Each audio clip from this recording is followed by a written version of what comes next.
The evening air was cool when Daniel pushed the squeaky shopping cart into the small neighborhood grocery store. He had just picked up his 8-year-old daughter, Lily, from after-school care, and both of them were tired. The shelves smelled faintly of bread and detergent, the kind of scent that made the place feel oddly comforting. For Daniel, these late evening store runs had become routine. Juggling long workdays, homework help, and household chores, he often forgot essentials until the last minute. As they weaved through the aisles, Lily clutched a stuffed rabbit in one hand and picked a box of cereal with the other. "Daddy, can we get this one? The one with the rainbow marshmallows?" she asked with hopeful eyes. Daniel chuckled, nodding. "All right, but only because you've been a good helper this week." Her smile was enough to make his exhaustion feel lighter. By the time they reached the checkout line, Lily was busy arranging the items on the conveyor belt like puzzle pieces. Daniel glanced at the cashier, a young woman no older than her early 20s. She had a neat ponytail and a tired expression, but what struck him most was the trembling in her hands. Each time she scanned an item, her fingers quivered as if she were fighting to keep control. The cereal box slipped once, and she caught it quickly, apologizing under her breath. Daniel noticed, and something stirred in him. He knew what it meant to be tired, but this seemed deeper than fatigue. "Long day?" he asked gently, trying not to intrude but unable to ignore her struggle. The cashier looked up, startled by his kindness. Her lips parted as though she wanted to brush off the question, but instead, she gave a small, shaky laugh. "Yeah, you could say that." Her voice was soft, almost fragile. Lily, with her innocent curiosity, tilted her head. "Why are your hands shaking?" she asked bluntly. Daniel was about to hush her, but the cashier surprised him by answering. For a moment, she hesitated, her eyes flickering with uncertainty. Then she whispered, "Sometimes, when you're trying really hard to hold everything together, your hands forget how to stay still." Her words carried a weight far beyond her years, and Daniel felt something tighten in his chest. He didn't know what to say at first. The noise of the store faded, and all he could see was the brave but weary young woman in front of him. He thought about his own late nights, balancing bills, comforting Lily when she cried for her mom, forcing a smile so his daughter wouldn't see his worry. Suddenly, he realized they weren't so different. The cashier gave a quick smile, but her eyes glistened as though she was holding back tears. She handed Daniel his receipt with a polite, "Thank you, sir." But her earlier words echoed in his mind. As Daniel gathered the bags and reached for Lily's hand, he knew this wasn't the last time he'd think about her trembling hands. Something inside him told him their paths had crossed for a reason. The following week, Daniel found himself back at the same grocery store.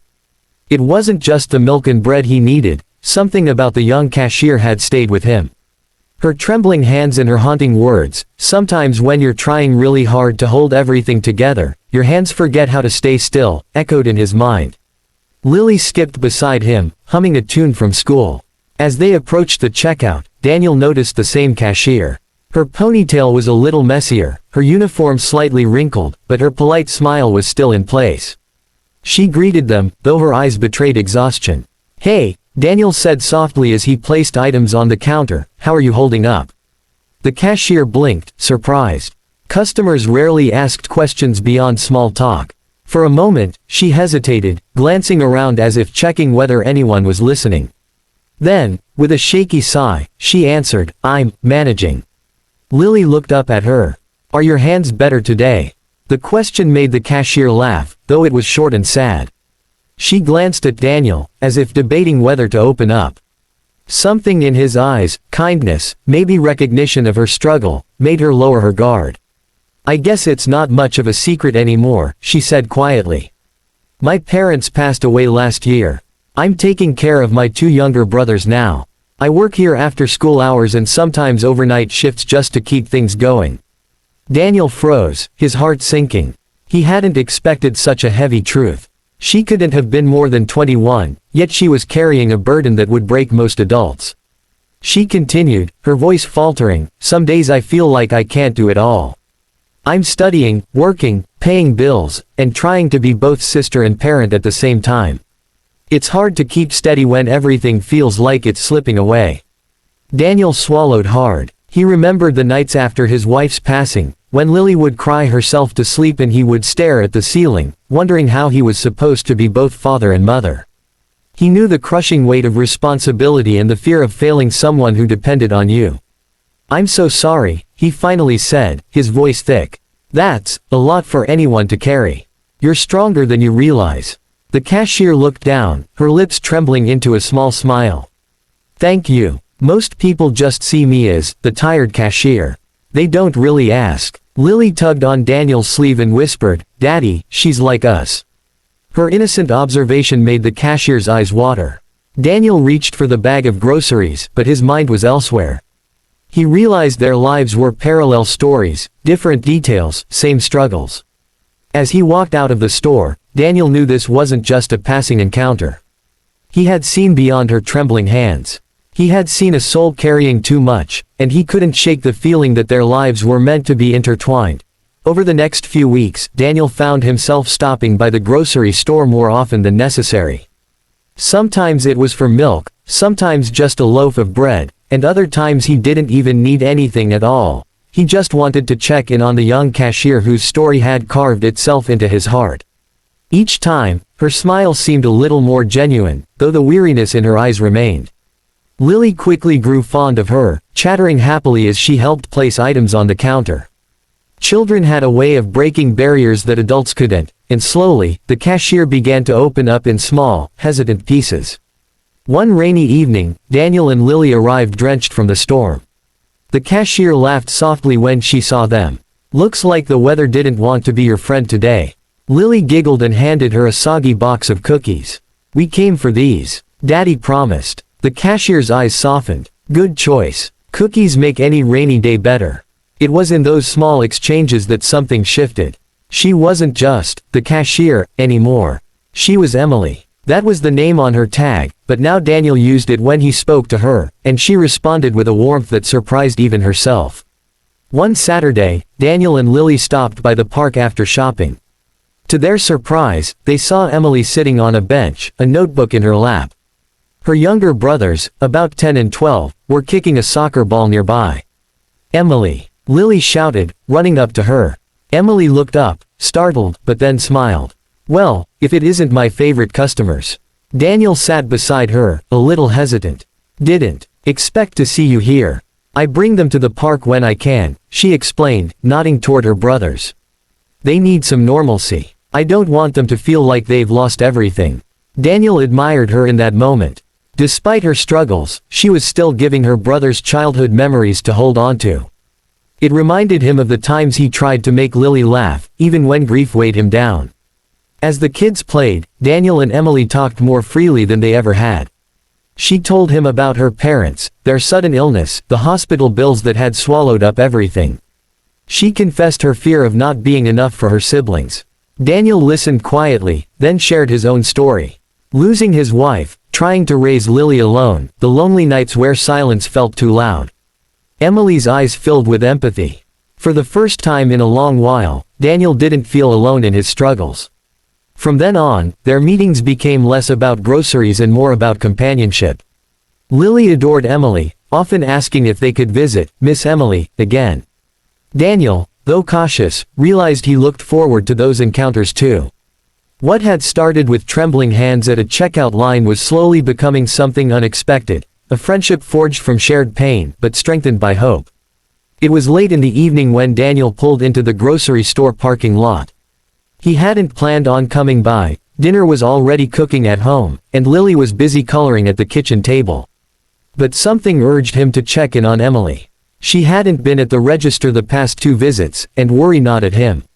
As he stepped out of the car, he spotted her sitting on the curb near the employee entrance.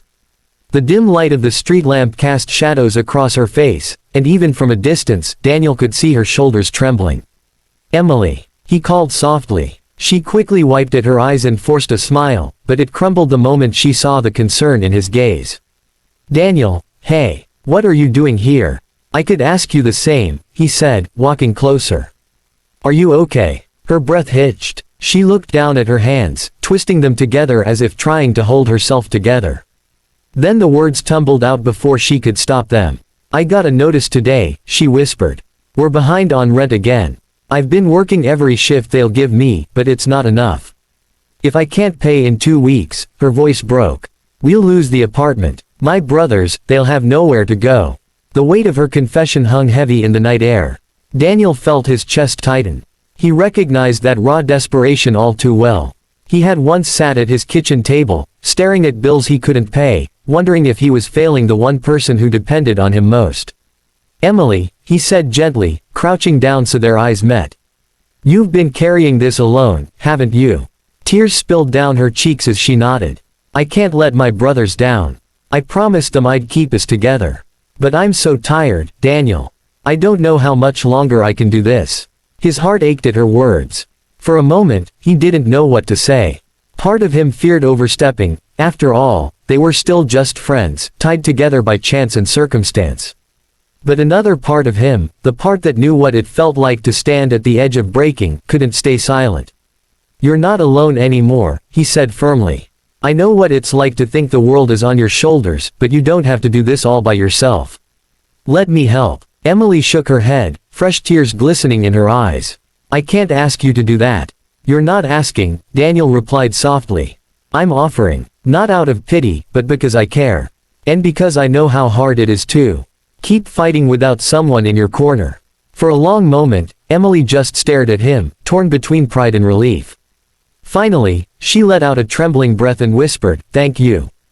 Daniel sat beside her in the quiet night, both of them carrying scars, both of them realizing that sometimes strength wasn't about standing alone. It was about allowing someone else to stand with you.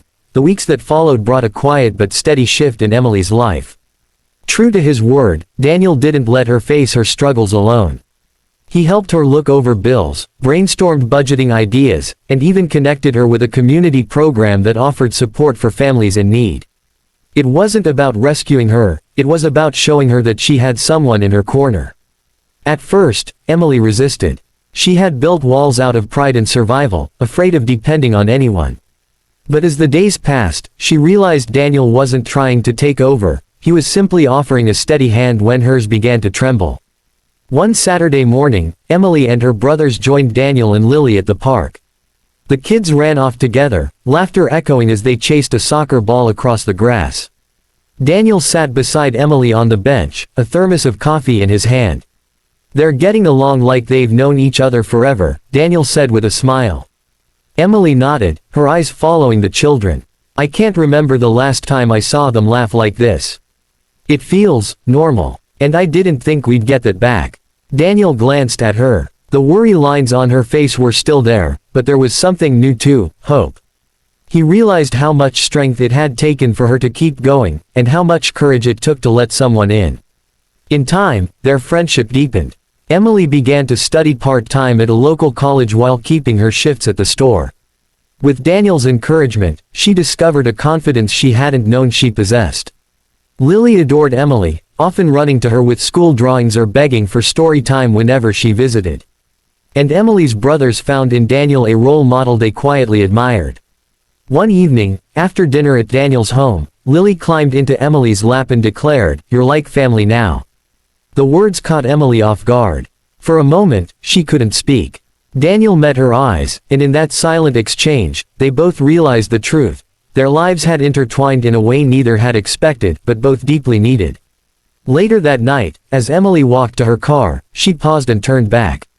"You know, that day at the store," she said softly, "when you asked about my hands, I thought it was just small talk. I never imagined it would change my life." Daniel smiled, his voice steady and warm. Sometimes the smallest questions lead to the biggest answers. Emily's eyes glistened, but this time not from pain. She felt lighter, not because her problems had vanished, but because she no longer carried them alone. As she drove away, Daniel watched her go, his heart filled with quiet gratitude. What began as a simple trip to the grocery store had become the start of something far greater. Not just friendship, not just survival, but a new beginning, for both of them, and for the little family they were building together.